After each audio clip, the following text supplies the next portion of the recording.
In all my memory, my grandfather has been a loving, caring, and kindly old man with half gray hair and wrinkles all over his face. I got so used to him being my grandpa that I totally forget he, as well, had his youth time. So today I'm gonna share a story of my grandpa when he was a young man. I am Ji Junyi, and I hope you enjoy this story. In 1947, my grandpa Ji Ronghuai was born in a small village in Shandong province in eastern China. When he finished middle school, there came the decision for him to either go to a high school and then university, or to a technical school and work right after. He was always the top in his class, and he even made the first in the whole city in the high school entrance examination.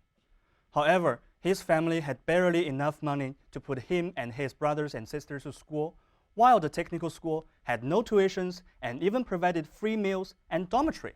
To ease the family's heavy burden and make sure his brothers and sisters go to school, he chose to put aside his own interest and go to the technical school. After graduation, he went to Panzhihua, a small city located in the deep mountains in southwest China. He worked in the cement plant as a packer for 3 years and then welder for 7 years.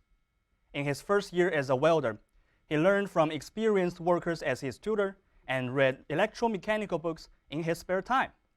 He soon became better even than his own tutor. In 1978, he was promoted to technician to better use his strength in his technical areas. In the same year, he joined the Communist Party of China. He applied to the party to make greater contributions to more people, and his application was accepted mainly due to his persistence in solving technical problems and his selflessly helping other colleagues. In 1984, he took the college entrance examination and was admitted by Chongqing University. He finally fulfilled his dream of going to a top university in China. During his time in Chongqing University, he liked basketball a lot, and he was on the school's basketball team. Here are some pictures of his team playing with local PLA soldiers. Panzhihua was such a small city located in remote mountains in southwest China that it can provide limited resources for people to make a fortune. So many university graduates just wouldn't stay there. In the 1980s, there were about only 500,000 university graduates each year, which means there are about only one university graduate in every 2,000 people. Many use the university as a chance to get out of remote places, just like Panzhihua.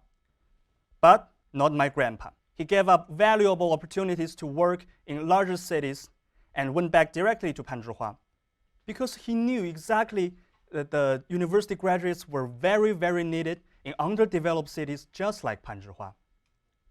6 years later, in 1992, he was promoted to the plant manager. Before he took office, the plant was sort of in bad conditions. He made reforms at the basic level.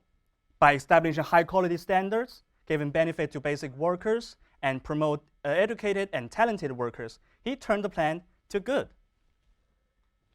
In 3 years' time, the production was about 50% more than that of 1992, and the sales more than doubled.